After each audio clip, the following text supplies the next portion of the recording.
மன்றாடுவோமாக.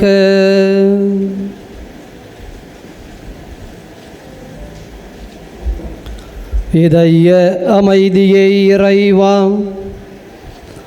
தாழ்மையின் எடுத்துக்காட்டை மனித இனம் பின்பற்ற எங்கள் மீட்பரை மனித உடல் எடுக்க சிலுவையை ஏற்றுக்கொள்ள அருள் செய்தீரே.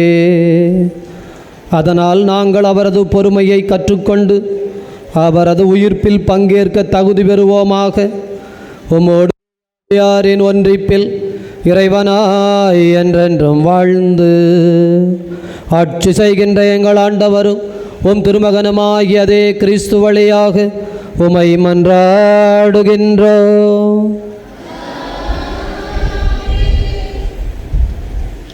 இத்திருப்பலியில் நம்மோடு இணைந்து லூர்தம்மாள், அமலோற்பவம், மரிய சிங்கம், விசுவாச மொராயில்ஸ், ஃபிலோமின் பாப்பா, அமலி இவர்களது ஆன்மை இளைப்பாற்றிக்காக ஜெபிக்கிறார்கள். ஃப்ளாரன்ஸ் குடும்பத்திற்கு இறைவன் செய்த நன்மைகளுக்கு நன்றியாகவும் குடும்பத்திலே சமாதானம் அருள் நிலைத்திருக்க வேண்டும் என்றும் பிரிந்த குடும்பம் ஒன்று சேர ததையூஸ் குடல் இறக்க ஆப்ரேஷன் முடிந்து நல்லபடியாக குணமாகி வீடு திரும்ப இப்பலியிலே ஜெபிக்கிறார்கள். நாமும் ஜெபிப்போம்.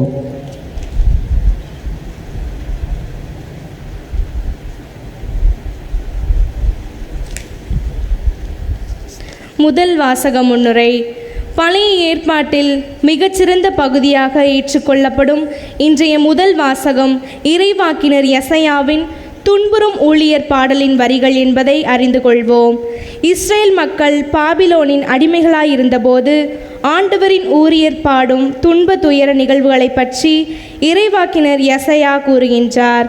தாழ்ச்சியின் அடையாளமாக இருக்கும் இந்த ஊழியர் உடலாலும் மனதாலும் துன்புறுத்தப்படுகின்றார். ஆண்டவரின் துணையால் தன் துன்பங்களை மனமுவந்து ஏற்றுக்கொள்கின்றார். நாமும் கடவுளின் துணையால் துன்பங்களை தாழ்ச்சியுடன் தாங்கி வாழ்வடைய அழைக்கும் இறை வார்த்தைகளை கவனித்து கேட்போம்.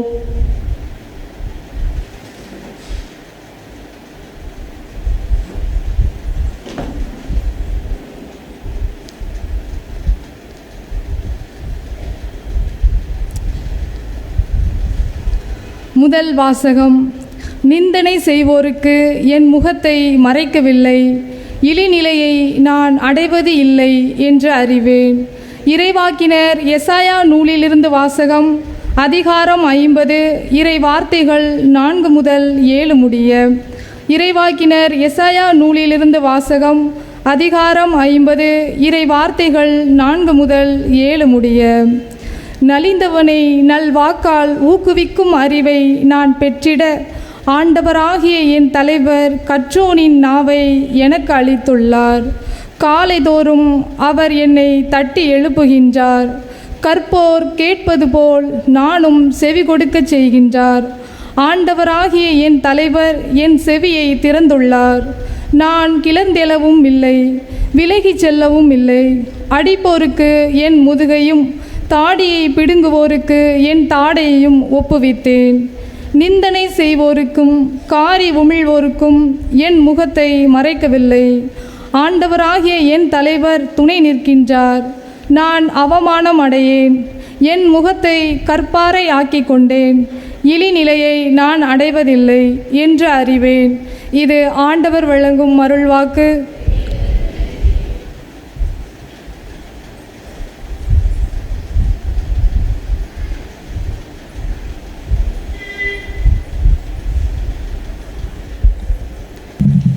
பதிலுரை பாடல். திருப்பாடல் 22. நீங்கள் பாட வேண்டிய பதில் பாடல். என் இறைவா, என் இறைவா, ஏன் என்னை கையில் நின்றீர்?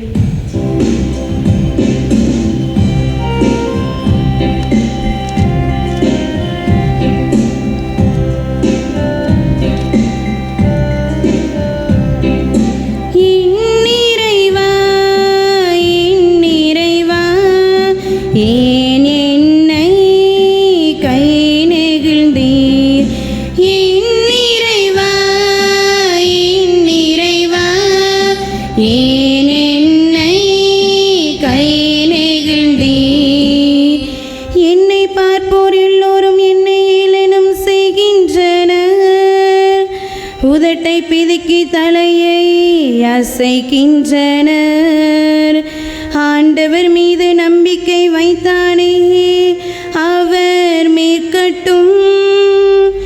அவருக்கு இவன் மீது பிரியமிருந்தால் இவனை விடுவிக்கட்டும் என்றார்கள். என் இறைவா, என் இறைவா, ஏன் என்னை கை நெகிழ்ந்தீர்? என் இறைவா, என் இறைவா, ஏன் என்னை கை நெகிழ்ந்தீர்? ஏனெனில் பல நாய்கள் என்னை சூழ்ந்து கொண்டன. பொல்லாதவர்கள் கூட்டம் என்னை வளைத்து கொண்டது. என் கைகளையும் கால்களையும் நான் எண்ணிவிட முடியும். என் எலும்புகளை எல்லாம் நான் எண்ணிவிட முடியும். அவர்களோ என்னை பார்க்கிறார்கள், பார்த்து அக்களிக்கின்றார்கள். என் இறைவா, என் இறைவா, ஏன் என்னை கை நெகிழ்ந்தீர்? என் இறைவா, என் இறைவா, ஏன் என்னை கை நெகிழ்ந்தீர்? என் ஆடைகளை தங்களுக்குள் பகிர்ந்து கொள்கின்றார்கள். என் உடை மீது சீட்டு போடுகிறார்கள். ஆனால் நீரோ ஆண்டவரே, என்னை விட்டு தொலைவில் போய்விடாதையும். எனக்கு துணையான நீர் எனக்கு உதவி புரிய விரைந்து வாரும். என் இறைவா, என் இறைவா, ஏன் என்னை கை நெகிழ்ந்தீர்? என் இறைவா, என் இறைவா, ஏன் என்னை கை நெகிழ்ந்தீர்? நானும் நாமத்தின் சகோதரருக்கு வெளிப்படுத்துவேன். ஆண்டவருக்கு அஞ்சுவோரை அவரை புகழுங்கள். யாக்கோபின் சன்னதியே, நீங்கள் அனைவரும் அவரை போற்றுங்கள். இஸ்ராயேல் மக்களே, நீங்கள் அனைவரும் அவருக்கு அஞ்சுங்கள். என் இறைவா, என் இறைவா, ஏன் என்னை கை நெகிழ்ந்தீர்? என் இறைவா, என் இறைவா, ஏன் என்னை கை நெகிழ்ந்தீர்?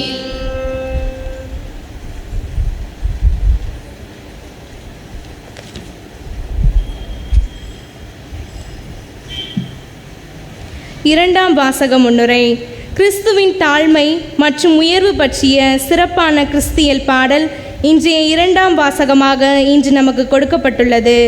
தம்மையே வெறுமையாக்கி அடிமை வடிவம் ஏற்ற இறைமகன் இயேசுவை நம் வாழ்விலும் பின்பற்ற அழைக்கப்படுகின்றோம்.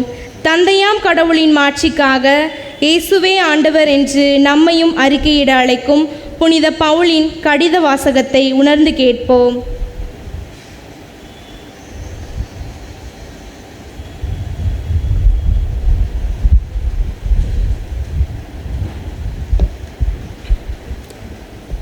இரண்டாம் வாசகம். கிறிஸ்து தம்மையே தாழ்த்தி கொண்டார், எனவே கடவுளும் கிறிஸ்துவை உயர்த்தினார். திருத்தூதர் பவுல் பிலிப்பியருக்கு எழுதிய திருமுகத்திலிருந்து வாசகம். அதிகாரம் 2, இறைவசனங்கள் 6 முதல் 11 முடிய. திருத்தூதர் பவுல் பிலிப்பியருக்கு எழுதிய திருமுகத்திலிருந்து வாசகம். அதிகாரம் 2, இறைவசனங்கள் 6 முதல் 11 முடிய. கடவுள் வடிவில் விளங்கிய கிறிஸ்து கடவுளுக்கு இணையாயிருக்கும் நிலையை வலிந்து பற்றி கொண்டிருக்க வேண்டியதொன்றாக கருதவில்லை. ஆனால் தம்மையே வெறுமையாக்கி அடிமையின் வடிவை ஏற்று மனிதருக்கு ஒப்பானார். மனித உருவில் தோன்றி சாவை ஏற்கும் அளவுக்கு, அதுவும் சிலுவைச் சாவையே ஏற்கும் அளவுக்கு கீழ்ப்படிந்து தம்மையே தாழ்த்தி கொண்டார்.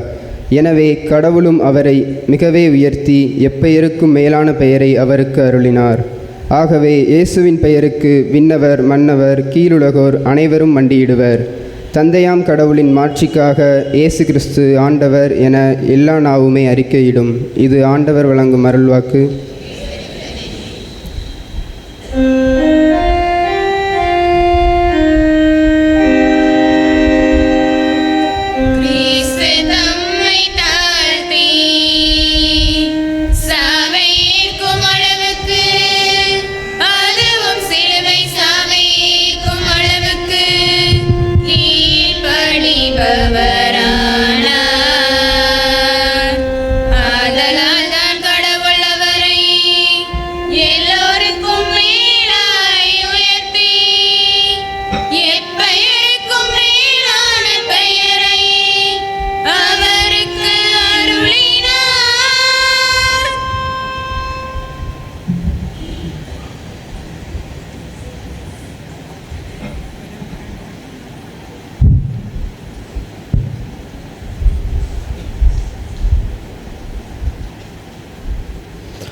ஆண்டவர் உங்களோடு இருப்பாராக.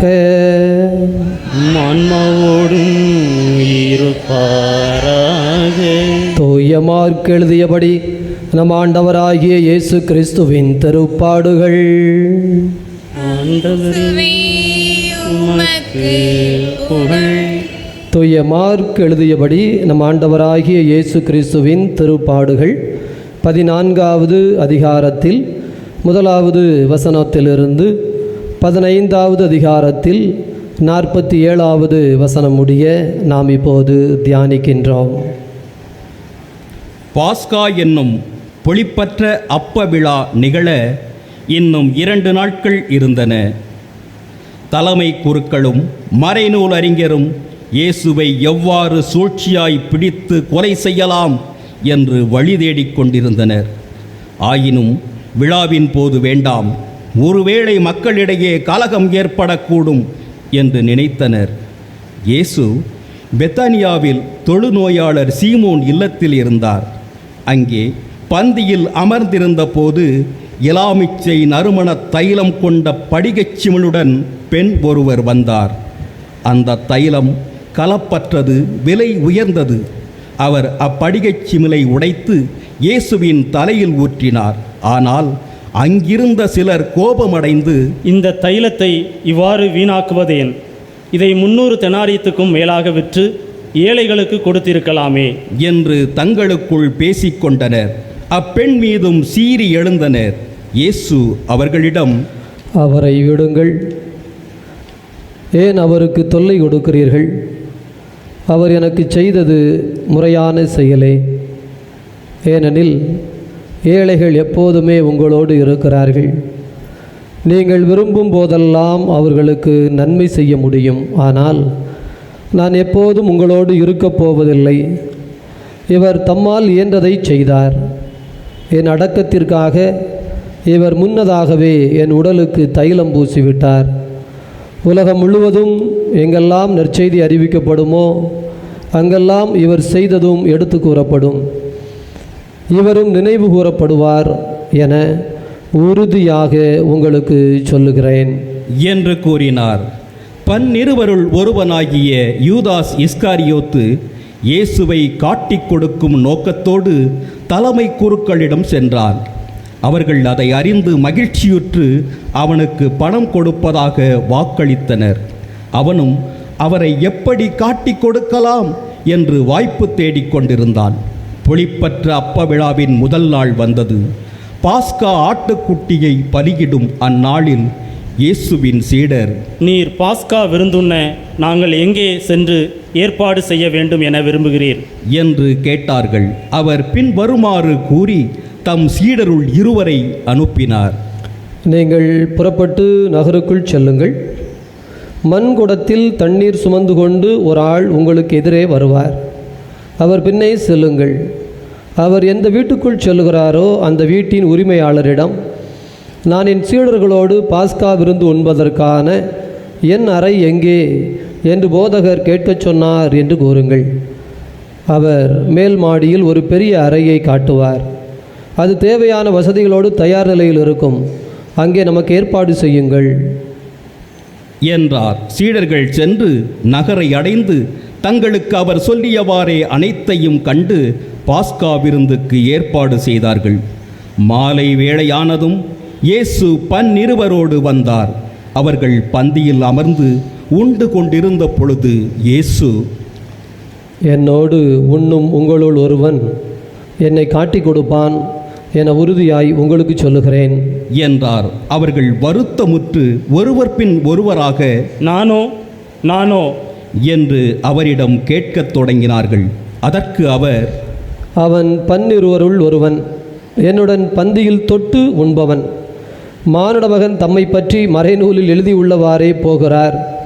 ஆனால் ஐயோ, அவரை காட்டிக் கொடுக்கிறவனுக்கு கேடு. அம்மனிதன் பிறவாதிருந்திருந்தால் அவனுக்கு நலமாய் இருந்திருக்கும் என்றார். அவர்கள் உண்டு கொண்டிருந்த பொழுது அவர் அப்பத்தை எடுத்து கடவுளை போற்றி அதை பிட்டு அவர்களுக்கு கொடுத்து, இதை பெற்றுக்கொள்ளுங்கள், இது எனது உடல் என்றார். பின்பு அவர் கிண்ணத்தை எடுத்து கடவுளுக்கு நன்றி செலுத்தி அவர்களுக்கு கொடுத்தார். அனைவரும் அதிலிருந்து பருகினர். அப்பொழுது அவர் அவர்களிடம், இது எனது உடன்படிக்கையின் இரத்தம், பலருக்காக சிந்தப்படும் இரத்தம். இனிமேல் இறையாட்சி வரும் அந்நாளில்தான் நான் திராட்சை பழ ரசத்தை குடிப்பேன்.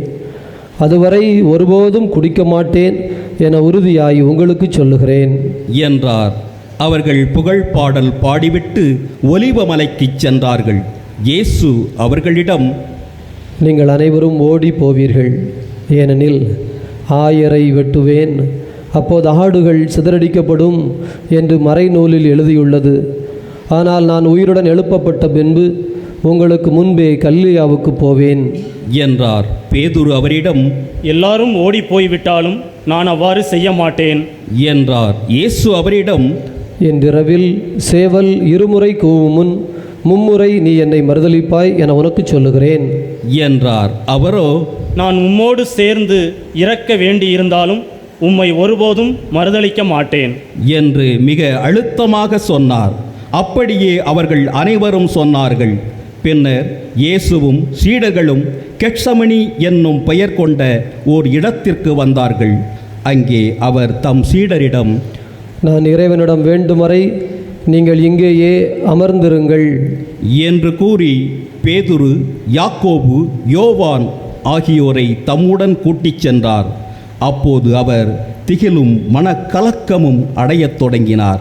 அவர், எனது உள்ளம் சாவு வரும் அளவுக்கு ஆழ்துயரம் கொண்டுள்ளது, நீங்கள் இங்கேயே தங்கி விழித்திருங்கள் என்று அவர்களிடம் கூறினார். சற்று அப்பால் சென்று தரையில் விழுந்து, முடியுமானால் அந்த நேரம் தம்மை விட்டு விலகுமாறு இறைவனிடம் வேண்டினார். அப்பா தந்தையே, எல்லாம் உம்மால் இயலும், இத்துன்பக் கிண்ணத்தை என்னிடமிருந்து அகற்றும். ஆனாலும் என் விருப்பப்படி அல்ல, உம்முடைய விருப்பப்படியே நிகழட்டும் என்று கூறினார். அதன் பின்பு அவர் வந்து அவர்கள் உறங்கிக் கொண்டிருப்பதைக் கண்டு பேதுருவிடம், சீமோனே, உறங்கிக் கொண்டாய் இருக்கிறாய்? 1 மணி நேரம் விழித்திருக்க உனக்கு வலுவில்லையா? உங்கள் மனம் ஆர்வமுடையதுதான், ஆனால் உடல் வலுவற்றது. எனவே சோதனைக்கு உட்படாதிருக்க விழித்திருந்து இறைவனிடம் வேண்டுங்கள் என்றார். அவர் மீண்டும் சென்று அதே வார்த்தைகளை சொல்லி இறைவனிடம் வேண்டினார். அவர் திரும்பவும் வந்தபோது அவர்கள் உறங்கிக் கொண்டிருப்பதைக் கண்டார். அவருடைய கண்கள் தூக்க கலக்கமாயிருந்தன. அவருக்கு என்ன மறுமொழி கூறுவது என்றே அவர்களுக்கு தெரியவில்லை. அவர் 3ஆம் முறை வந்து அவர்களை நோக்கி, இன்னும் உறங்கி ஓய்வெடுக்கிறீர்களா? போதும், நேரம் வந்துவிட்டது. மானிட மகன் பாவிகளின் கையில் ஒப்புவிக்கப்பட போகிறார். எழுந்திருங்கள், போவோம். இதோ என்னை காட்டிக் கொடுப்பவன் நெருங்கி வந்துவிட்டான் என்று கூறினார். இயேசு தொடர்ந்து பேசிக்கொண்டிருந்த போது 12 ஒருவனான யூதாசு வந்தான். அவனோடு தலைமை குருக்கள், மறைநூல் அறிஞர், மூப்பர் ஆகியோர் அனுப்பிய மக்கள் கூட்டம் வாள்களோடும் தடிகளோடும் வந்தது. அவரை காட்டிக் கொடுக்க இருந்தவன், நான் ஒருவரை முத்தமிடுவேன், அவர்தாம் இயேசு, அவரை பிடித்து காவலோடு கொண்டு போங்கள் என்று அவர்களுக்கு அடையாளம் சொல்லியிருந்தான். அவன் வந்ததும் உடனடியாக அவரை அணுகி, ரபி என கூறிக்கொண்டே அவரை முத்தமிட்டான். அவர்களும் அவரை பற்றி பிடித்து கைது செய்தனர். அருகில் நின்று கொண்டிருந்தவருள் ஒருவர் தம் வாளை உருவி தலைமை குருவின் பணியாளரை தாக்கி அவருடைய காதை துண்டித்தார். இயேசு அவர்களை பார்த்து, கள்வனை பிடிக்க வருவது போல் வாள்களோடும் தடிகளோடும் என்னை கைது செய்ய வந்தது ஏன்? நான் நாள்தோறும் கோவிலில் கற்பித்து கொண்டு உங்களோடு இருந்தேன். நீங்கள் என்னை பிடிக்கவில்லையே.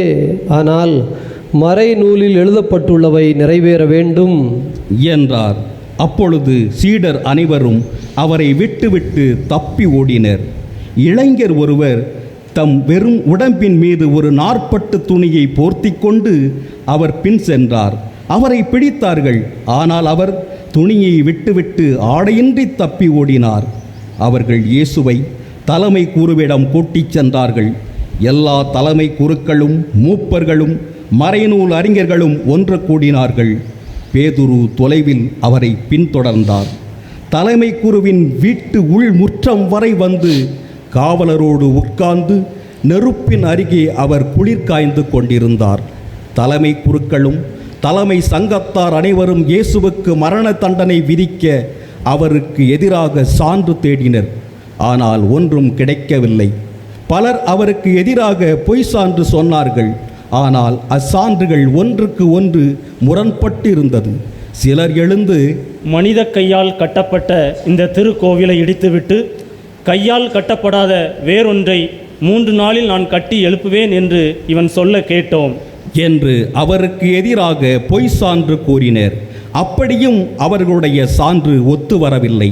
அப்பொழுது தலைமை குரு எழுந்து அவர்களின் நடுவில் நின்று, இவர்கள் உனக்கு எதிராக கூறும் சான்றுக்கு மறுமொழி ஒன்றும் கூற மாட்டாயா என்று இயேசுவை கேட்டார். ஆனால் அவர் பேசாது இருந்தார். மறு ஒளி ஒன்றும் அவர் கூறவில்லை.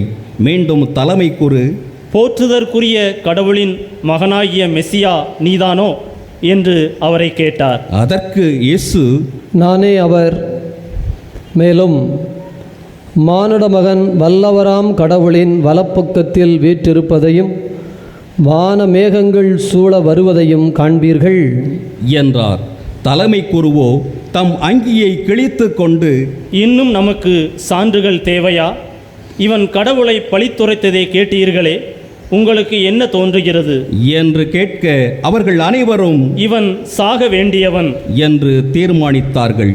பின்பு சிலர் அவர் மேல் துப்பவும் அவர் முகத்தை மூடி அவரை கையால் குத்தி, இறைவாக்கினனே யார் எனச் சொல் என்று கேட்கவும் தொடங்கினர். காவலர் அனைவரும் கன்னத்தில் அறைந்தனர். அப்பொழுது பேதுரு கீழே முற்றத்தில் இருக்க தலைமை குருவின் பணிப்பெண் ஒருவர் வந்து பேதுரு குளிர் காய்ந்து கொண்டிருக்க கண்டு அவரை கூர்ந்து நோக்கி, நீயும் இந்த நாசரேத்து இயேசுவோடு இருந்தவன்தானே என்றார். அவரோ, நீர் சொல்வது என்னவென்று எனக்கு தெரியவில்லை, புரியவும் இல்லை என்று மறுதலித்து வெளிமுற்றத்திற்கு சென்றார். அப்பொழுது சேவல் கூவிற்று. அந்த பணிப்பெண் அவரை கண்டு சூழ இருந்தவர்களிடம், இவனும் அவர்களை சேர்ந்தவன்தான் என்று மீண்டும் கூறத் தொடங்கினார். அவர் மீண்டும் மறுதலித்தார்.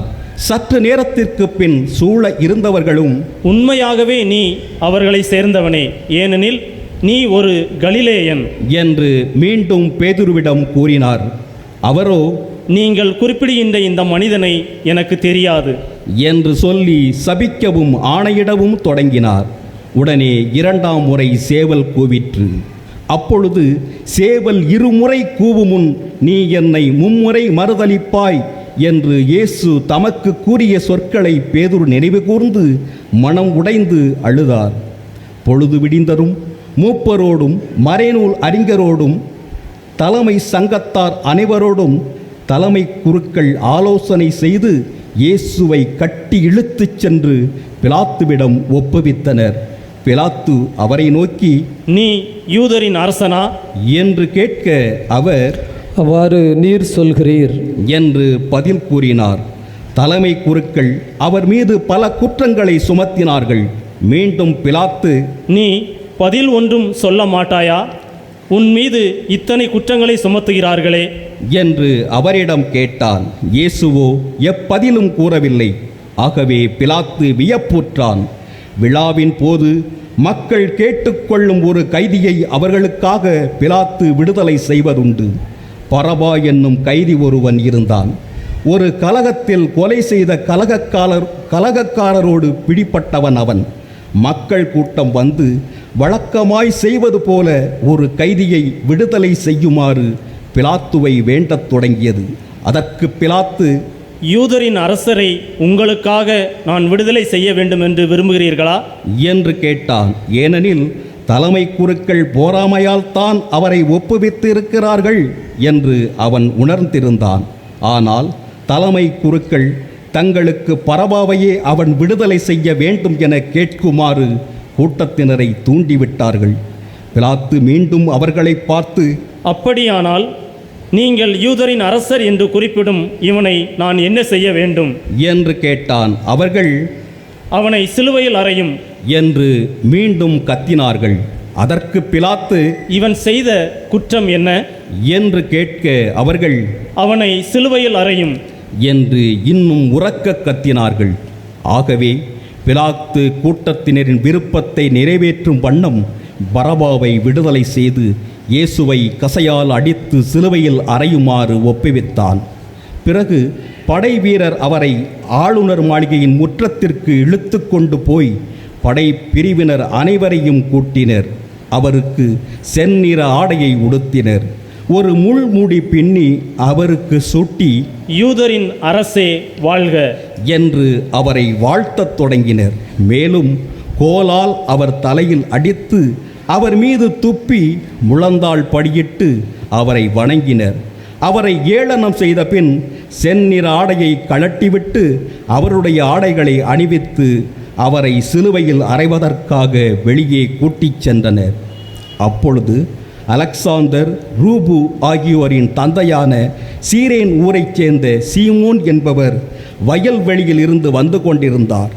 படை வீரர்கள் இயேசுவின் சிலுவையை சுமக்கும்படி அவரை கட்டாயப்படுத்தினார்கள். அவர்கள் மண்டை ஓட்டு இடம் என பொருள்படும் கொல்கொதாவுக்கு இயேசுவை கொண்டு சென்றார்கள். அங்கே அவருக்கு வெள்ளை போலம் கலந்த திராட்சை ரசத்தை குடிக்க கொடுத்தார்கள். ஆனால் அவர் அதை பெற்றுக்கொள்ளவில்லை. பிறகு அவர்கள் அவரை சிலுவையில் அறைந்தார்கள். குலுக்கல் முறையில் யாருக்கு எது என்று பார்த்து அவருடைய ஆடைகளை தங்களுக்குள் பங்கிட்டு கொண்டார்கள். அவரை சிலுவையில் அறைந்தபோது காலை மணி 9. அவரது மரண தண்டனைக்கான காரணத்தை அறிவிக்க யூதரின் அரசன் என்று அவர்கள் எழுதி வைத்தார்கள். அவருடைய வலப்புறம் ஒருவனும் இடப்புறம் ஒருவனுமாக 2 கள்வர்களை அவருடன் சிலுவையில் அறைந்தார்கள். இவ்வாறு கொடியவருள் ஒருவராய் கருதப்பட்டார் என்ற மறைநூல் வாக்கு நிறைவேறிற்று. அவ்வழியே சென்றவர்கள் தங்கள் தலைகளை அசைத்து, ஆஹா, திருக்கோவிலை இடித்து 3 நாளில் கட்டி எழுப்புகிறவனே, சிலுவையிலிருந்து இறங்கி உன்னையே விடுவித்துக்கொள் என்று அவரை பழித்துரைத்தார்கள். அவ்வாறே தலைமை குருக்கள் மறைநூல் அறிஞர்களுடன் சேர்ந்து அவரை ஏளனம் செய்து, பிறரை விடுவித்தான், தன்னையே விடுவிக்க முடியவில்லை என்று தங்களிடையே பேசிக்கொண்டார்கள். அவர்கள், இஸ்ரேலின் அரசனாகிய மெசியா இப்போது சிலுவையிலிருந்து இறங்கி வரட்டும், அப்போது நாங்கள் கண்டு நம்புவோம் என்றார்கள். அவரோடு சிலுவையில் அறையப்பட்டிருந்தவர்களும் அவரை இகழ்ந்தார்கள்.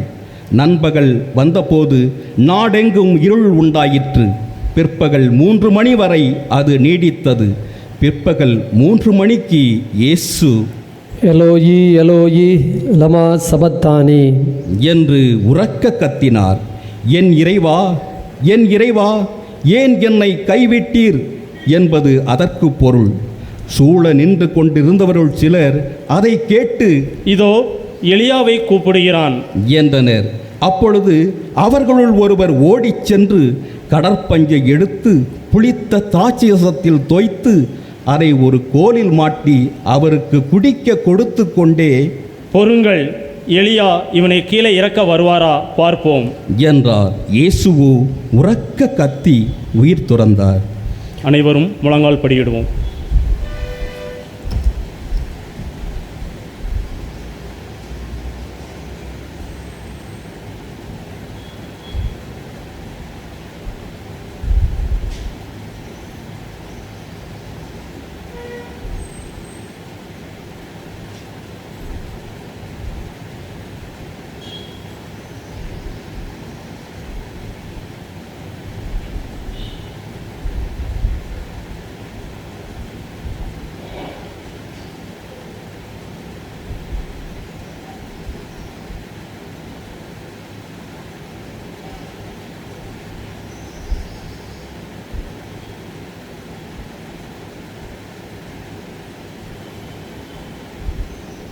அனைவரும் எழுந்து நிற்போம்.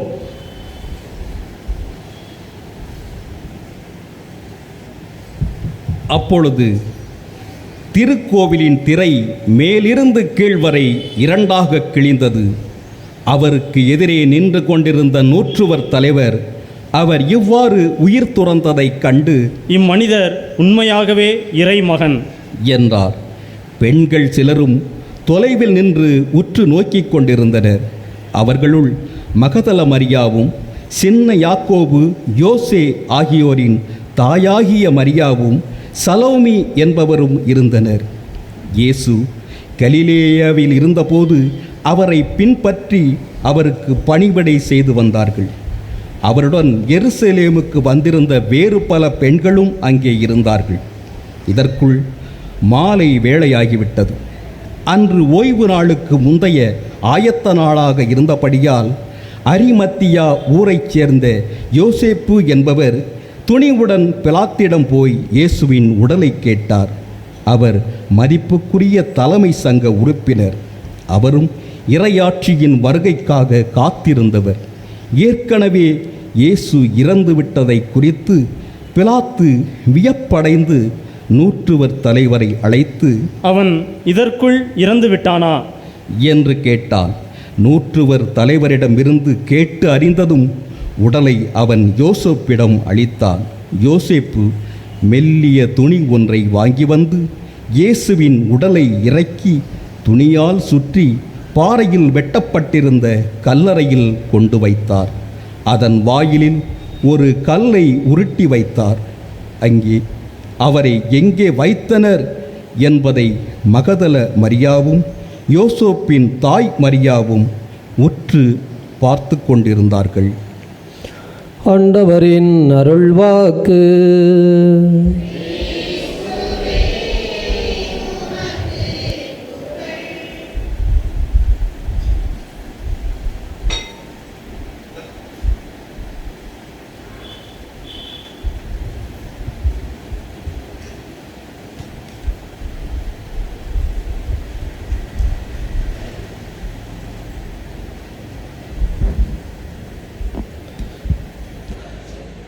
இயேசுவில் நல்லவர்களே, ஆண்டவருடைய அன்பு நிறைந்த குழந்தைகளே,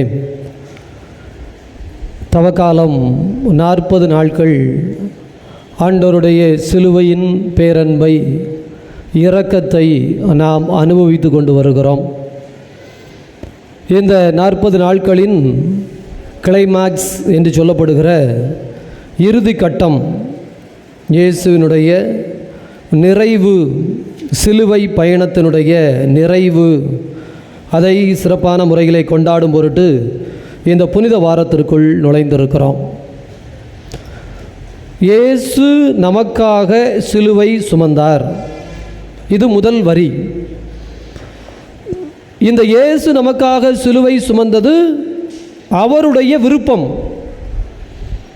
தந்தை கடவுள் மனிதர்களாகிய நம்மை பலகீனத்திலிருந்து மீட்க வேண்டும் என்பதற்காக ஒரு இறை திட்டம் வகுக்கின்றார். அந்த இறை திட்டம் என்ன? தன் மகன் பலி கொடுக்கப்பட வேண்டும், மக்கள் மீட்கப்பட வேண்டும். இது தொடக்க புத்தகத்திலிருந்தே வருகின்ற செய்தி. ஆகவே நன்கு தயாரிக்கப்பட்ட இயேசு கிறிஸ்து, சிலுவை சுமப்பதற்காக அதற்கென்றே உருவாக்கப்பட்ட இயேசு கிறிஸ்து வாழ்வியல் சிந்தனைகளை கொடுத்துவிட்டு, அதிசயங்கள் அற்புதங்களை செய்துவிட்டு இறுதியாக எருசலேமுக்கு போவோம் என்று சொல்லுகிறார். சீடர்கள் சொல்லுகிறார்கள், உமக்கு இது வேண்டாம், நீரோ சிலுவை சுமக்க வேண்டாம். பேதுரு தெளிவாக சொன்னார். ஆனால் இயேசுவோ இல்லை, என் தந்தையின் திருவுளம், அவர் எனக்காக வைத்திருக்கிற திட்டம் நான் கடைபிடிப்பேன். இதான விஷயம். இந்த அடிப்படை உண்மையில் ஒன்று மாற்று கருத்து இல்லையே. இப்போது இப்படிப்பட்ட ஒரு நிகழ்ச்சி நிறைவு பெறுகிற நேரத்தில் இயேசு கிறிஸ்து கெத்சமனி என்கின்ற தோட்டத்திலே நடந்த நிகழ்வை ஒரு சில நிமிடங்கள் தியானித்து இந்த வாரத்திற்குள் நாம் பயணிப்போம். பிரியமானவர்களே, இயேசுவுக்கு சிலுவை சுமக்கணும், ஓகே, கொடுக்கப்பட்ட கடமை, கொடுக்கப்பட்ட வேலை. நம்ம எதுக்கு 40 நாள் விரதம் இருக்கணும்? இதற்காக நீங்கள் எதற்கு உண்ணா நோன்பு இருக்க வேண்டும்? உங்களை நீங்கள் வருத்தி கொள்ள வேண்டும். இயேசு சிலுவை சுமந்தார், இயேசு பாடுபடுகிறார். உங்களுக்கு என்ன வந்துச்சு? இந்த கேள்வி கேட்கலாமா, கேட்கக்கூடாதா? இல்லை, அவர் எங்களுக்காகத்தானே சிலுவை சுமந்தார், நம்முடைய பாவங்களுக்காகத்தானே, நம்முடைய மீட்பிற்காகத்தானே, நம்முடைய மீட்பிற்காக பாடுபட வேண்டும் என்று நாம் கேட்டோமா? யாராவது பிறந்த உடனே, ஆண்டவரே என்னுடைய வாழ்க்கை பலகீனமாக இருக்குது, அதனால் நீங்கள் எனக்காக சிலுவை சுமக்கணும், அதனால தான் நான் இந்த உலகத்தில் மீட்படைய போகிறேன் அப்படின்னு யாராவது கேட்டிங்களா? இல்லை. ரைட்டு. இப்போ இரண்டாவது ஒரு கேள்வி அங்கே வருகிறது. சரி, நீங்கள் சிலுவை சுமந்தீர்கள், ரைட்டு, நீங்கள் எங்களுக்காக பாடுபட்டீர்கள், ரொம்ப சந்தோஷம். நாங்கள் எதுக்காக 40 நாள் இவ்வளோ கஷ்டப்படணும்? என்ன அவசியம்? ஏதாவது தேவை இருக்கா? பிரியமானவர்களே, இதற்கான ஒரு அழகான விடையை இந்த கெத்சமனி பகுதியிலே அழகாய் இயேசு சொல்லித் தருகிறார். கெத்சமனி தோட்டத்திற்குள் போகிற பொழுது இயேசு சொல்வது, நல்ல கவனிங்க, சீடர்களை பார்த்து, இங்கேயே நான் வரும் வரை நீங்கள் அமர்ந்திருங்கள், நான் வருவேன், அது வரைக்கும் நீ உட்கார்ந்துரு. முதல் வசனம். அப்படி சொல்லிவிட்டு பேதுரு, யாக்கோபு, யோவான் ஆகியோரை தம்மிடம் கூட்டிச் சென்றார்.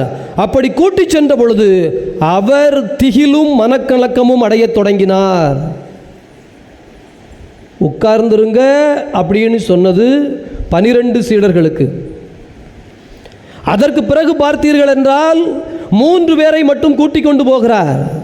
அந்த 3 பேர் கூட்டிக் கொண்டு போகிற இடத்துல மனக்கலக்கமும் திகிலும் அடைந்தவராக அழகாய் சொல்லுகிறார், எனது உள்ளம் சாவு வரும் அளவிற்கு ஆழ்துயரம் கொண்டுள்ளது, எனவே இங்கேயே தங்கி இருந்து விழிப்பாய் இருந்து ஜெபியுங்கள்.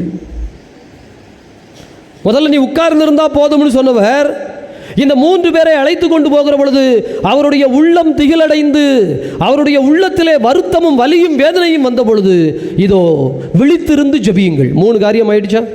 அமர்ந்திருக்க சொன்னார், இந்த 3 பேரை விழித்திருந்து ஜெபிக்க சொல்கின்றார். ஆண்டவருடைய அன்பு குழந்தைகளை, ஒரு எடுத்துக்காட்டு சொல்லுகிறேன், இதை இன்னும் எளிதாய் புரிந்துவிட முடியும். ஒரு தந்தைக்கு 3 குழந்தைகள். மூத்த குழந்தை 12 முடிக்கிறார். அதற்கு அடுத்த குழந்தை 8 படிக்கிறார். அதற்கு அடுத்த ஒரு குழந்தை 4ஆம் வகுப்பு படிக்கிறார். 3 குழந்தைகள். நல்லா கவனிங்க. இந்த 12ஆம் வகுப்பு முடிக்கின்ற அந்த குழந்தைக்கு அடுத்து உயர் படிப்பிற்கு ஒரு 10-15 லட்சம் தேவைப்படுகிறது. இந்த தந்தையோ தன்னை வருத்தி பல்வேறு இடங்களில் கடனுக்காக ஓடிக்கொண்டிருக்கிறார். இந்த 12ஆம் வகுப்பு படிக்கின்ற அந்த குழந்தை, 12 ஆண்டுகள் படித்து விட்டேன், இனி 2 மாதம் கழித்து உயர் படிப்பிற்கு போக வேண்டும், இது 5 வருட படிப்பு, எனவே கடினப்பட்டு படிக்க வேண்டும், எனவே 2 மாத விடுமுறையை நண்பர்களோடு நான் ஊர் சுற்றுவதற்கும், நண்பர்களோடு பிக்னிக் போவதற்கும், நண்பர்களோடு சில திரைப்படங்கள் பார்க்க போவதற்கும், நண்பர்களோடு சில உணவகங்கள் போவதற்கும் என்று ஏற்கனவே திட்டமிட்டு வைத்திருக்கிறார்.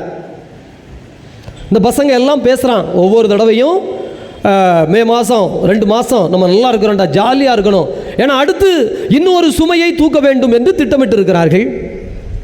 இப்போ இந்த தந்தை ஒரு 15 லட்சம் ரூபாய்க்காக ஓடிக்கொண்டிருக்கிறார், கடனை புரட்ட வேண்டும், அடுத்து மருத்துவ படிப்பு படிக்க வைக்க வேண்டும், எனவே ரொம்ப தேவை என்று ஓடிக்கொண்டிருக்கிறார். யாருக்காக?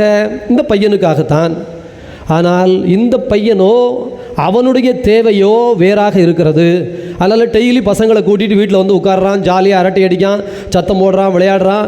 எப்போ நான் இன்றைக்கி இங்கே போகிறேன் அங்கே போகிறேங்கிறான். இதெல்லாம் ஏற்கனவே திட்டமிட்டபடி உள்ள புரோகிராம் தான், தந்தைகிட்ட ஏற்கனவே கேட்ட புரோகிராம் தான். இவன் வாட்டுக்கு போகிறான், வாரான், சுற்றுறான். அந்த தந்தை ஒரு நாள் கேட்கிறார், எப்பா இவ்வளவு கஷ்டப்படுறனே, உங்கள் அம்மாவும் நானும் ஒவ்வொரு நாளும் பணத்திற்காக உன்னை எப்படியாவது படிக்க வைத்து விட வேண்டும் என்பதற்காக எங்கெங்கெல்லாமோ போய் சுற்றி அலைஞ்சு வாரமே, நீ இதை பார்த்துக்கிட்டு தானே தம்பி இருக்கிற? ஆமாம் பார்த்துக்கிட்டு தான் இருக்கேன், இப்போ அதுக்கு என்ன? இல்லை, இதை பற்றி உனக்கு கொஞ்சம் கூட வருத்தம் இருந்த மாதிரி தெரியலையே. நான் ஏன் வருத்தப்படணும்? இல்லை, உனக்காகத்தானே தம்பி இந்த காசு. நான் கேட்டேனா? நீ எனக்காக சிலுவை சுமக்கணும்னு நான் கேட்கல, நீ ஏன் சுமந்த? என்னை மீட்கணும்னு ஆசைப்பட்ட, 15 லட்சம் கொடுத்து என்னை படிக்க வைக்கணும்னு நீ தான் விருப்பப்படுற. இந்த பையன் அப்படி சொல்கிறான்னு வச்சுக்கோங்க. இந்த தந்தையின் நிலைமை என்ன? இந்த தந்தை அதை எப்படி புரிந்து கொள்வார்? யோசித்து பாருங்கள். நீங்கள் பெற்றோர் தானே, பிள்ளைகள் வைத்திருப்பவர்கள் தானே. நீங்கள் ஒரு துன்ப துயரத்தை, கஷ்டத்தை அனுபவித்து அந்த குடும்பத்திற்காக நீங்கள் எவ்வளவோ பாடுபடுகிற பொழுது உங்கள் பிள்ளைகள் எப்படியும் இருக்கட்டும் என்று பொறுப்பில்லாமல், கவலை இல்லாமல், அக்கறை இல்லாமல், கவனம் இல்லாமல் தான் தோன்றித்தனமாய் தன்னுடைய வாழ்வை அமைத்து கொண்டிருந்தால் நீங்கள் என்ன நினைப்பீர்கள்? புரிகிறதா? இந்த 40 நாள் நாம் ஏன் பயணப்பட்டோம் என்று. இயேசு என்ன கேட்கிறார்? நீங்க உட்காருன்னு தான் சொன்னாரு. அடுத்து மனக்கலக்கமும் திகிலும் அடைந்த பொழுது இதோ நான் ஜெபம் பண்ணி உமக்கு என்ன ஆக போகுது? நீர் இயேசு கடவுள், கடவுளின் மகன். அதற்கான ஆற்றலை தந்தை கடவுள் உமக்கு கொடுத்துருக்கிறார். நான் 12ஆம் கிளாஸ் படிக்கிற பையன், நான் வீட்டில் வாயை பொத்திக்கிட்டு டெய்லி எப்பான்னு சோகமாக உன் கூட உட்கார்ந்தா நானா காசு பணம் சம்பாதிக்க போகிறேன்? நானா பெரட்டதுக்கு ஓடி அலைய போகிறேன்? நீ அலைய போகிற, நீ எனக்காக பணங்க திரட்டி கொண்டு வர போகிற, நான் படிக்க போகிறேன். நாளைக்கு படித்து டாக்டர் ஆகலைன்னா சொல்லு, படித்து நான் அந்த போஸ்ட்டில் போய் உட்காரலைன்னா சொல்லு, ஏன்டா இப்படி என்னைய உயிரை வாங்கினேன்னு. நான் படிச்சிருவேன், முன்னேறிடுவேன், உனக்கு என்ன? இப்படி கேட்குற பையனாக இருந்தால் யோசித்து பாருங்க. பிரியமானவர்களே, இந்த 40 நாள் அதைத்தான் நாம் செய்கிறோம். என் தந்தை, என் இறைவன் எனக்காக ஒரு மீட்பின் வழியை, சிலுவையின் பாதையை. பிரியமானவர்களே, இதில் ஒரு பெரிய விஷயம் உள்ள இருக்குது. என்ன தெரியுமா? இந்த பையன் இருக்கிறான் இல்லைங்களா, அந்த பையனோ பொண்ணோ யாருனாலும் சரி, அந்த காசுக்காக அந்த குடும்பத்திலே அல்லது இந்த பையனுடைய வளர்ச்சிக்காக போராடி கொண்டிருக்கிற பெற்றோரோடு தன்னை இணைத்து கொள்ளவில்லை என்றால், அந்த துன்பத்தை, துயரத்தை இந்த பையன் உணரவில்லை என்றால் என்ன ஆகும்? உணர்ந்தால் என்ன ஆகும்? ரெண்டுக்கு வித்தியாசம் இருக்குது. நாங்கள் கவுன்சிலிங் போகிறோம், நிறைய கல்லூரிகளுக்கு போகிறோம், மாணவர்களை பார்க்கிறோம். ஒரு சிலர் வாழ்க்கையில் உயர்ந்த நிலையில் இருப்பார்கள், நிறைய பேருக்கு உதவி செய்வார்கள். ஏழைகளுக்கு வருடத்திற்கு தன்னுடைய வருமானத்தில் இவ்வளவு தூரம் என்று ஏழைகளை படிக்க வைக்கிறவர்கள் இருக்கிறார்கள், மருத்துவத்திற்கு செய்கிறவர்கள் இருக்கிறார்கள், இதோ உணவிற்கு கொடுக்கிறவர்கள், இல்லாதவர்களை பார்த்து பார்த்து. அவங்கெல்லாம் சொல்கிற ஒரே வசனம் என்ன தெரியுமா? எங்கள் வீட்டில் அந்த காலத்தில் ஃபாதர் ரொம்ப கஷ்டப்படுவாங்க ஃபாதர், நானும் அந்த கஷ்டம்னா என்னன்னு அனுபவிச்சிருக்கிறேன் ஃபாதர். பணம் இல்லாமல், உணவு இல்லாமல், நல்ல உடை இல்லாமல், இதோ துன்பத்தையும் துயரத்தையும் சந்தித்து வளர்ந்தவன் நான். ஆகவே என் கண் முன்னால் யாராவது துன்ப துயரம் பட்டு நிற்கிற பொழுது மனசு கேட்காது ஃபாதர். இன்னைக்கு கடவுள் நம்மளை நல்லா வச்சிருக்கான் ஃபாதர், ஒசத்தி வச்சிருக்கிறான் ஃபாதர். ஆகவே இல்லாதவர்களோடு பகிர்ந்து கொள்வேன், ஏனெனில் நான் பட்டேன். என் கஷ்டத்தை, என் துன்பத்தை, என் துயரத்தை இதோ என்னோடு வாழுகிற யாரும் படக்கூடாது. நல்ல பணக்காரன் ஒருத்தன் கொளுத்து போய் இருந்தான், அவனுக்கு இடமெல்லாம் நல்லா விளைஞ்சிச்சு. உடனே அவன் சொல்கிறான், ஏய் நெஞ்சே சந்தோஷமா இரு, ரிலாக்ஸ், தேவைக்கு வந்து சேர்ந்துருச்சு, என்னுடைய களஞ்சியங்களை இடித்து இன்னும் பெரிதாக்குவேன், இன்னும் சேர்த்து வைப்பேன், பல தலைமுறைக்கு தேவையானது வந்து விட்டு. ஆண்டவர் சொல்கிறார், அடையே முட்டாளே, அந்த வசனத்தை அவனுக்கு சொல்லுகிறார். வாழ்க்கை புரியலையாடா உனக்கு? வாழ்க்கையின் தத்துவம் உனக்கு தெரியலையா? ஏன்னா அவனுக்கு புரியல. அவன் மட்டுமில்லை, இன்னொருத்தனை பாருங்க, லாசர் படுத்து கிடக்கான், இவனும் நல்ல கொளுத்த பணக்காரன். பணம் வைத்திருந்தது தவறல்ல, உழைத்தது தவறல்ல, வாழ்க்கைகளை சேர்த்தது தவறல்ல. ஆனால் இந்த இயேசுவின் சிலுவை, இயேசுவின் துயரம் இந்த சீடர்கள் உணரவில்லை என்று சொன்னால் உதவாக்கரை மனிதர்களாகவே இருந்திருப்பார்கள். எனவேதான் அந்த லாசரை, டே நாய்க்கு போடுறதை கொண்டு போய் அந்த பையனுக்கு போடுறீங்க, அவன் தான் உடம்புலாம் புண்ணா புழுத்து போய் கிடக்கான், 2 நல்ல சாப்பாடை கொடுங்க, சாப்பிட்டு செத்து போட்டுட்டான்னு ஒரு வார்த்தை சொல்லியிருந்தா அவனுக்கு மோட்சம். அதை சொல்கிற புத்தி வேணும்னா இந்த அனுபவம், இந்த சீடர்களோடு இயேசுவோடு இந்த 40 நாள். அன்பு குழந்தைகளே, இந்த இறுதி வாரம் தயவு செய்து அன்போடு கேட்டுக்கொள்ளுகிறேன், இயேசுவின் சிலுவையோடு தான் பயணப்பட வேண்டும். ஒவ்வொரு இடத்திலும் ஒவ்வொன்றாக. நான் ஒரு இடத்தை தான் உங்களுக்கு சொல்லி காட்டியிருக்கிறேன். இதோ யூதாஸ் இருக்கிறான். உங்களிடையே எத்தனை யூதாசுகள் உங்களை வந்து காட்டி கொடுத்தவர்கள் இருக்கிறார்கள். அது கணவனாய் இருக்கலாம், மனைவியாய் இருக்கலாம், பிள்ளையாய் இருக்கலாம், பெற்றோராய் இருக்கலாம், உடன் பிறந்தவர்களாய் இருக்கலாம், உடன் படித்த நண்பர்களாய் இருக்கலாம், வேலை பார்க்கிற உங்களை யூதாசு போல அன்பு செய்து முத்தமிட்டு இதோ முதுகிலே குத்தி காயப்படுத்தி,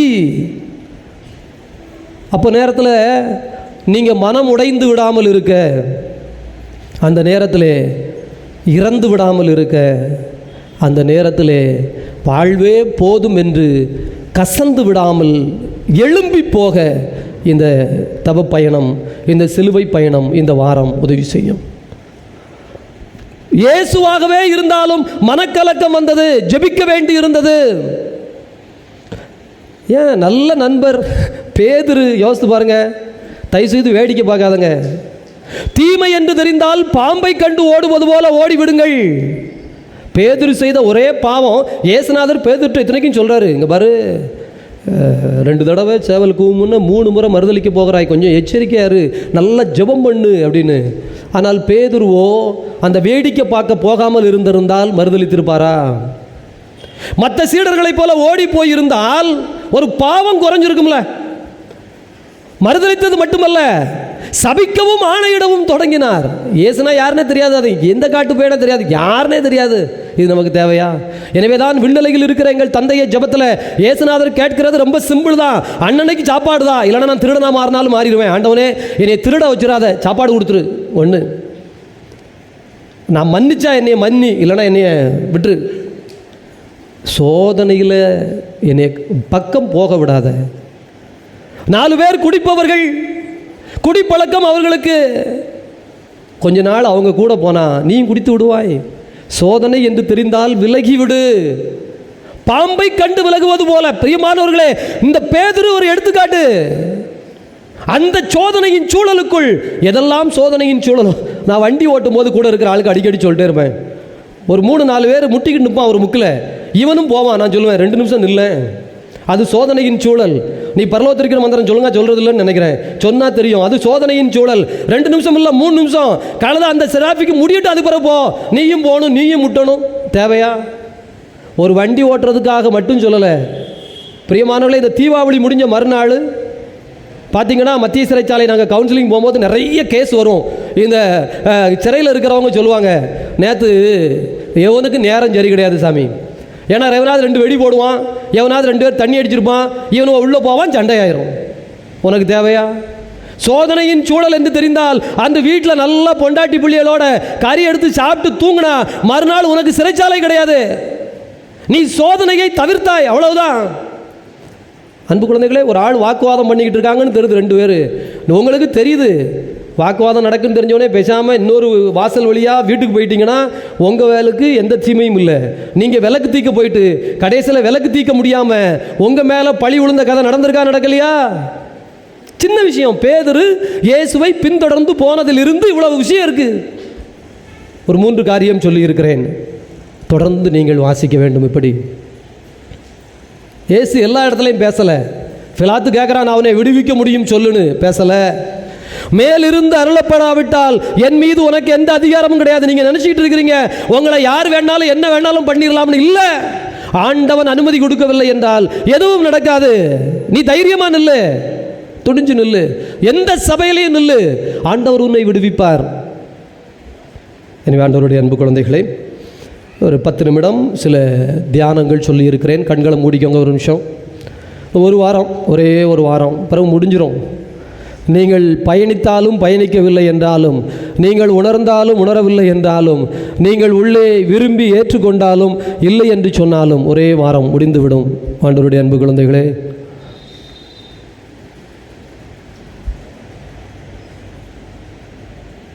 அப்படியே கண்களை மூடிக்கோங்க. ஆண்டவருடைய பாதத்தில் அப்படியே வைங்க. ஆண்டவருடைய பாதத்தில் அப்படியே வைங்க. உங்களுடைய இதயத்தை வைங்க. பிரியமானவர்களே, ஒரே ஒரு சில நிமிடம் அப்படியே ஜெபிங்க. தயவு செய்து ஜெபிங்க. ஆண்டவர்கிட்ட அப்படியே ஒப்பு கொடுங்க. ஆண்டவர்கிட்ட ஒப்பு கொடுங்க. ஆண்டவர்கிட்ட ஒப்பு கொடுங்க. ஆண்டவர்கிட்ட ஒப்பு கொடுங்க. ஆண்டவருடைய பாதத்தில் அப்படியே ஒப்பு கொடுங்க. அப்படியே ஒப்பு கொடுங்க. தயவு செய்து இந்த ஒரு வாரத்துக்காக மட்டும் கேளுங்க. ஆண்டவரே, இத்தனை காரியங்கள் இருக்கிறது. நான் ஆன்மீக பயணத்திலே இதோ 40 நாட்கள் உன் பின்னால் அப்படியே பயணப்பட்டு வந்து கொண்டே இருக்கிறேனே.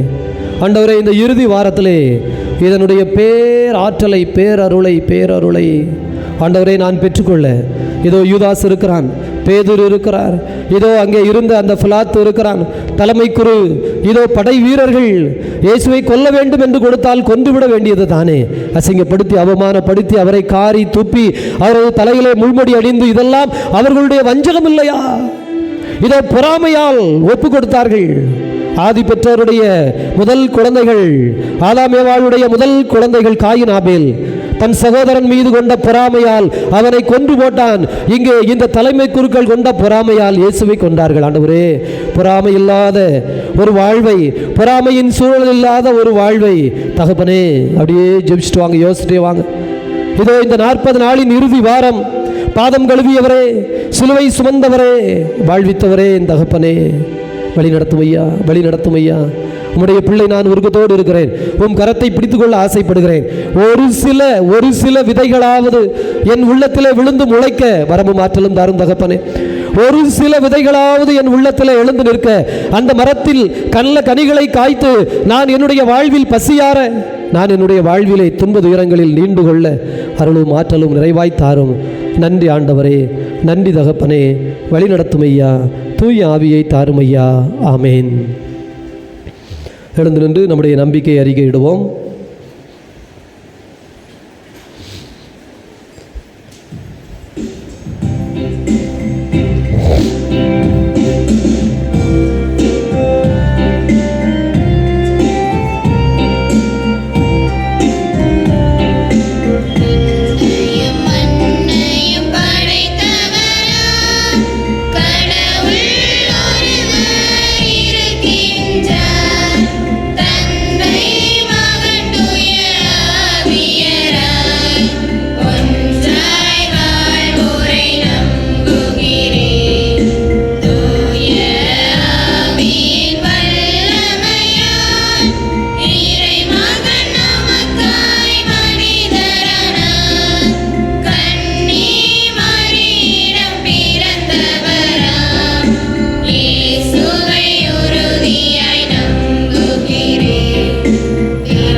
நம்முடைய மன்றாட்டுகளை சொல்லி ஜெபிப்போம்.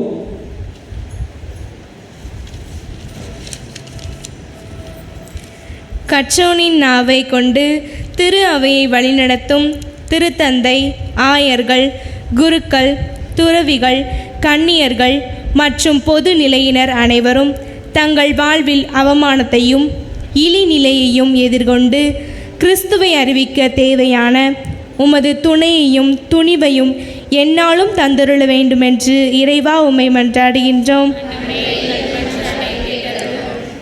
தந்தையாம் கடவுளின் மாட்சிக்காக இயேசு கிறிஸ்து ஆண்டவர், இயேசு கிறிஸ்து ஆண்டவர் என்று எங்களுடைய நாவும் அறிக்கையிட்டு கிறிஸ்தவ நம்பிக்கையில் நாங்கள் என்றும் உறுதியாய் வாழ தேவையான அருளினை நிறைவாக தந்தருள வேண்டுமென்று இறைவா உம்மை மன்றாடுகின்றோம்.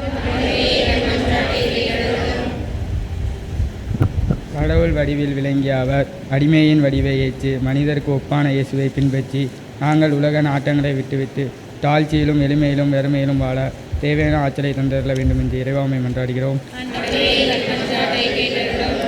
எனது உள்ளம் சாவு வருவளவுக்கு ஆழ்துயரம் கொண்டுள்ளது என்று கெஸ்தமனி தோட்டத்தில் கலங்கிய இயேசுவே, எங்கள் வாழ்விலும் வரும் துன்ப துயரங்க நேரங்களில் கடவுளின் விருப்பத்திற்கு மட்டுமே கீழ்ப்படிந்து வாழ தேவையான இறை நம்பிக்கையை நிறைவாக தந்தருள வேண்டுமென்று இறைவா உம்மை மன்றாடுகின்றோம். ஒரு முள்முடி பின்னி அவருக்கு சூட்டி யூதரின் அரசை வாழ்க என்று வாழ்த்தி ஏளனம் செய்த ரோமை படை வீரர்களைப் போல நாங்கள் இல்லாமல் எங்கள் ஆணவத்தை அகற்றி துன்புறும் மனிதர்களுக்கு உதவி செய்யவும் துயரத்தில் வாழ்வோருக்கு ஆறுதல் அளிக்கவும் தேவையான இரக்க மனநிலையை தந்தருள வேண்டுமென்று இறைவா உம்மை மன்றாடுகின்றோம். நம்ம ஒருவருடைய தனிப்பட்ட தேவைகளையும் ஆண்டவருடைய பாதத்தில் மௌனமாய் ஜெபிப்போம். அன்பான கடவுளே, நாங்கள் உம்முடைய பிள்ளைகள் இந்த உரிமையோடு உம்மை நோக்கி எழுப்பியிருக்கிற இந்த மன்றாட்டுகளை எல்லாம் எங்கள் ஆண்டவராகிய கிறிஸ்து வழியாக உம்மை வேண்டுகின்றோம். ஆமென்.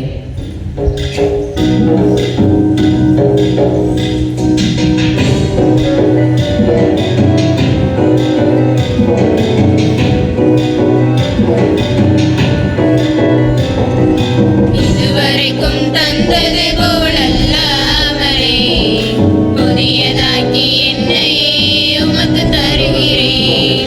இதுவரைக்கும் தந்தது போலல்லாமலே புதியதாக்கி என்னையே உமக்கு தருகிறேன். உன்னை தருவதால் பொருளை தருவதால் எதையும் தருவதால் பயனும் இல்லையே. இதுவரைக்கும் தந்தது போலல்லாமலே புதியதாக்கி என்னையே உமக்கு தருகிறேன்.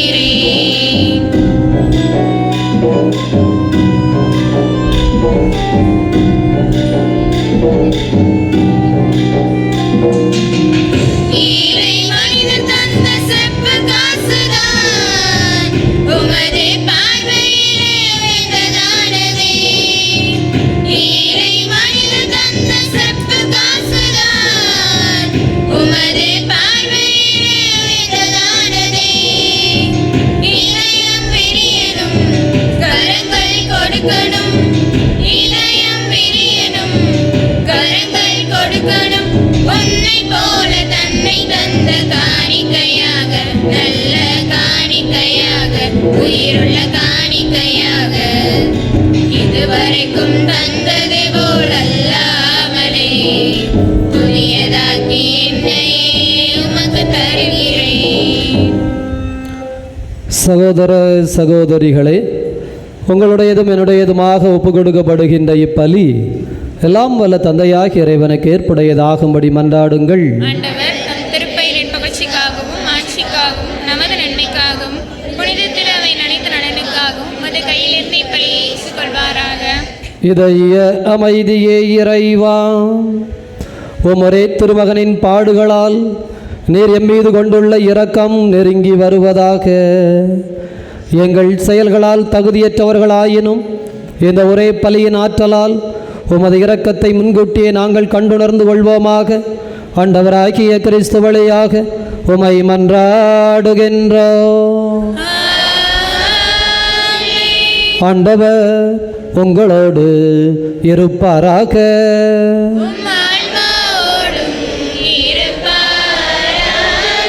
இதயங்களை மேலே எழுப்புங்கள். நம் இறைவனாகிய ஆண்டவருக்கு நன்றி கூறுவோம்.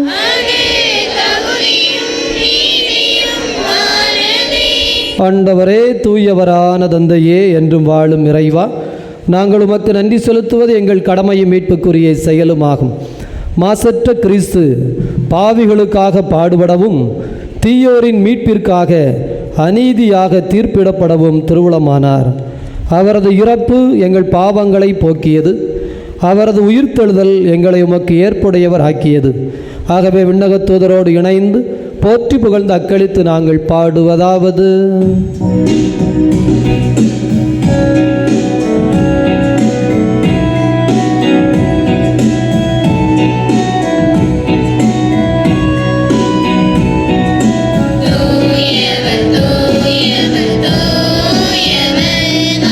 படைகளின் கடவுள்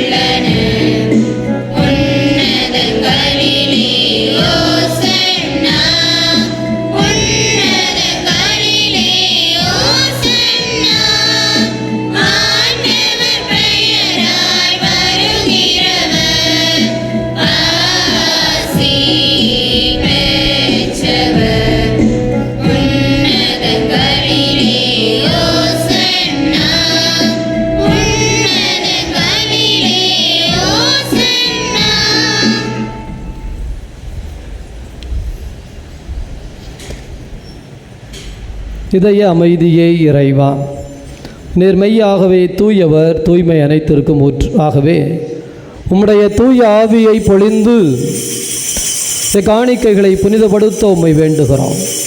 எங்கள் ஆண்டவர் இயேசு கிறிஸ்துவின் உடலும் இரத்தமுமாக எங்களுக்கு இவை மாறுவனவாக. அவர் பாடுபட உளம் கனிந்து தமை கையளித்த போது அப்பத்தை எடுத்து நன்றி செலுத்தி அதை பிட்டு தம் சீடர்களுக்கு அளித்து அவர் கூறியதாவது: அனைவரும் இதிலிருந்து பெற்று உண்ணுங்கள், ஏனெனில் இது உங்களுக்காக கையளிக்கப்படும் என் உடல்.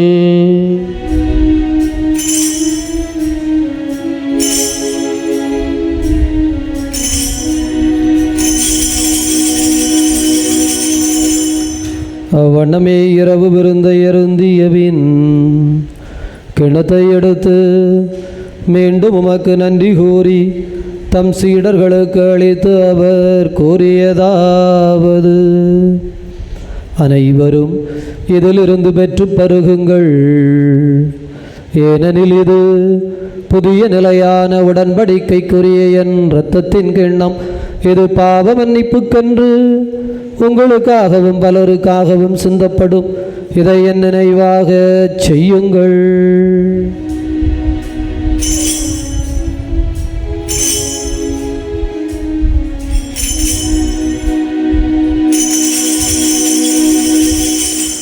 நம்பிக்கையின் மறை பொருள்.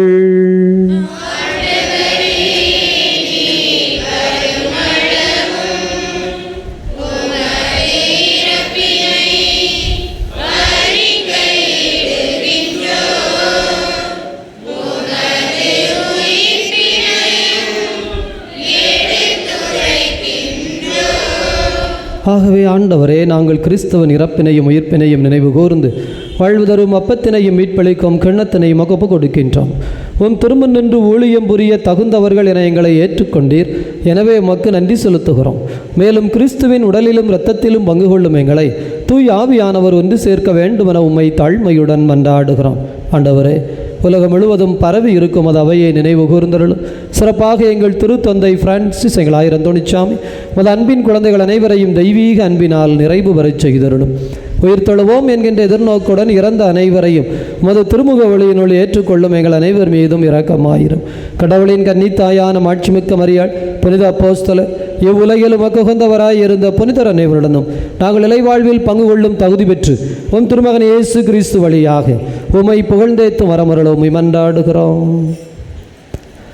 இவர் வழியாக இவரோடு இவரில் எல்லாம் வல்ல இறைவனாகிய தந்தையே, தூயாவியாரின் ஒன்றிப்பில் எல்லா புகழும் ஆட்சியும் என்றென்றும் உமக்கு உரியதே.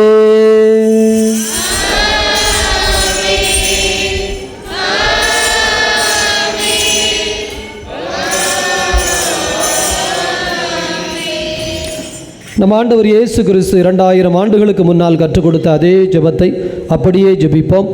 விண்ணுலகில் இருக்கிற எங்கள் தந்தையே,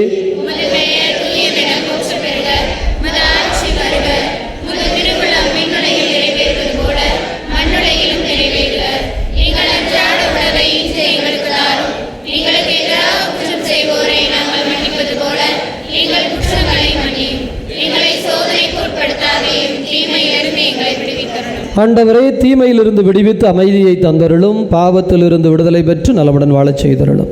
நாங்கள் எதிர்நோக்கி இருக்கிற பேரின்பத்திற்காகவும் மீட்பராகிய இயேசு கிறிஸ்துவின் வருகைக்காகவும் காத்திருக்கின்றோம். ஆண்டவரே இயேசு கிறிஸ்துவே, அமைதியை உங்களுக்கு விட்டுச் செல்கிறேன், என் அமைதியை உங்களுக்கு அளிக்கிறேன் என்றும் திருத்தூதர்களுக்கு மொழிந்தீரேன். எங்கள் பாவங்களை பாராமல் மது திரு அவையின் நம்பிக்கையை கண்ணோக்கி அதற்கு அமைதியும் ஒற்றுமையும் தந்தருள்வீராக. என்றென்றும் வாழ்ந்து ஆட்சி செய்கின்றவர் நீரே. ஆண்டவருடைய அமைதி உங்களோடு என்றும் இருப்பதாக.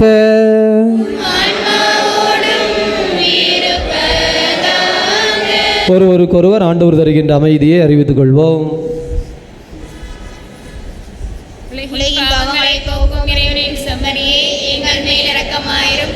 உலகின் பாவங்களை போக்கும் இறைவனின் செம்மறியே, எங்கள் மேல் இரக்கமாயிரும். உலகின் பாவங்களை போக்கும் இறைவனின் செம்மறியே,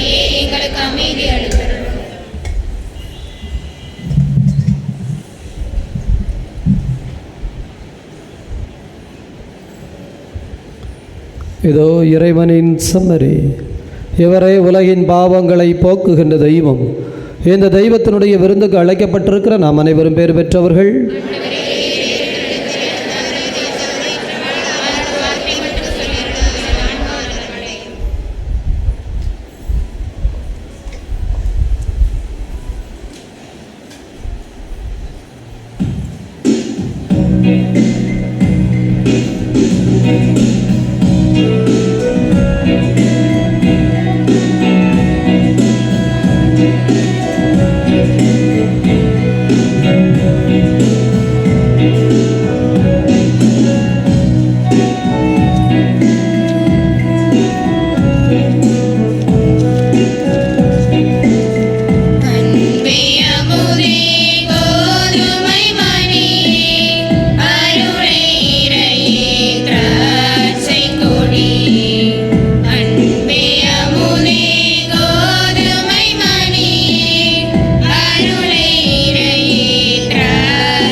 மகிழ்ந்திடவா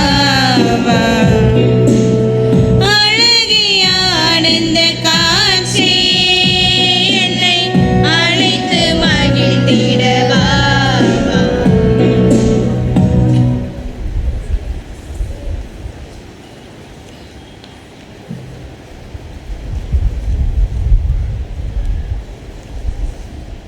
இவ்வாறு திருப்பலி அறிவிப்புகள். 25ஆம் தேதி திங்கள் காலை 6 மணிக்கு பங்கு ஆலயத்தில் திருப்பலி. 26ஆம் தேதி செவ்வாய் நண்பகல் 11:30க்கும் மாலை 7 மணிக்கும் புனித அந்தோனியார் நவநாள் தொடர்ந்து திருப்பலி. 27ஆம் தேதி புதன் காலை 6 மணிக்கு பங்கு ஆலயத்தில் திருப்பலி.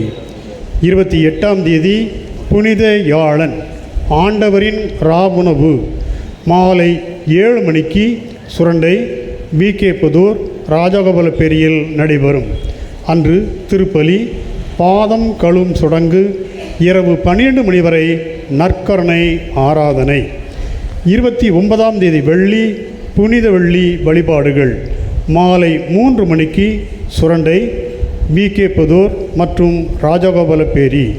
ஆண்டவரின் திருப்பாடுகளின் புனித வெள்ளி, சிலுவை பாதை, இறைவாக்கு வழிபாடு, திருச்சிலுவை ஆராதனை, திருவிருந்து.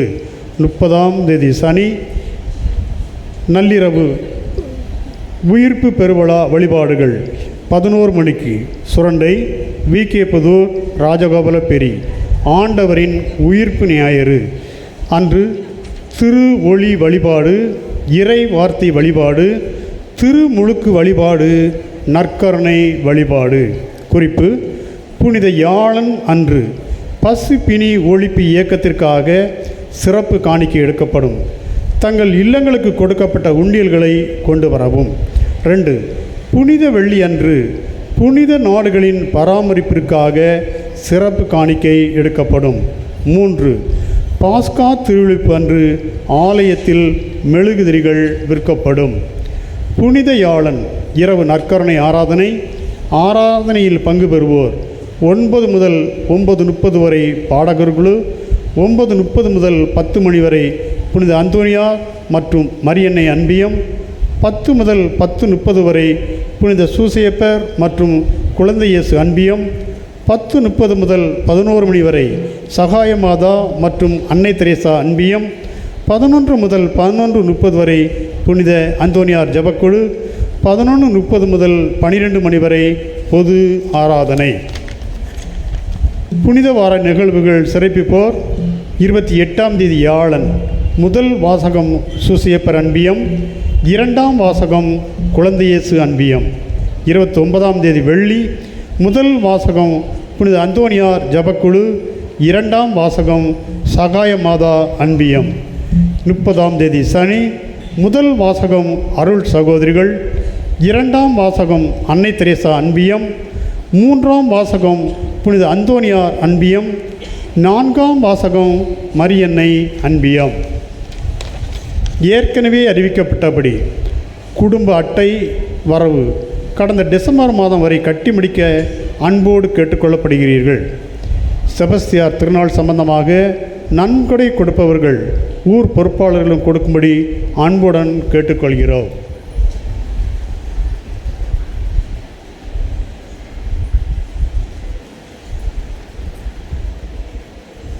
அன்பார்ந்த இறைமக்களே, வருகின்ற புனித வெள்ளி அன்று சிலுவை பாதையை வழிநடத்துபவர்கள் புனித அந்தோனியார் ஜபக்குழுவினர்.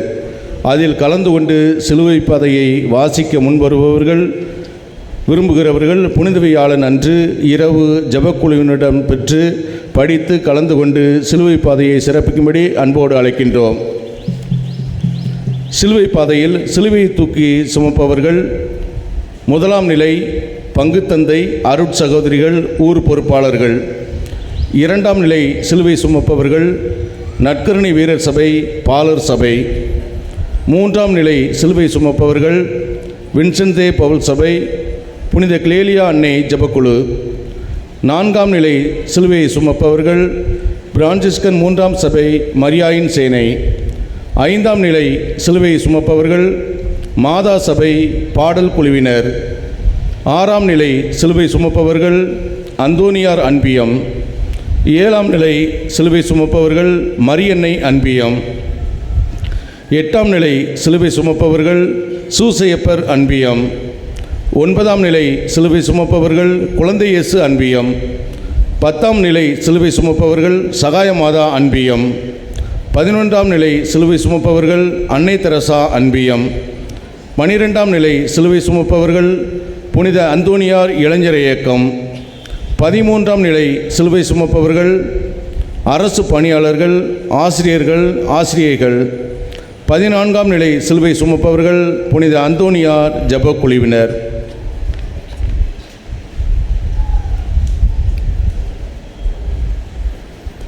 மன்றாடுவோமாக. இதய அமைதியை இறைவாம் புனித கொடைகளால் நிறைவு பெற்ற நாங்கள் பணிவுடன் உம்மை வேண்டுகிறோம். நாங்கள் நம்புவதை உம் திருமகனின் இறப்பினால் எதிர்நோக்கச் செய்தருளும். ஆண்டவராகிய கிறிஸ்து வழியாக உம்மை மன்றாடுகின்றோம்.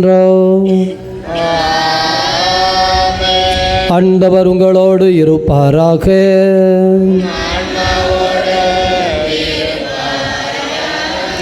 வல்ல கடவுள் தந்தை, மகன், தூயாவியார் உங்கள் அனைவரையும் நிறைவாக ஆசீர்வதிப்பாராக.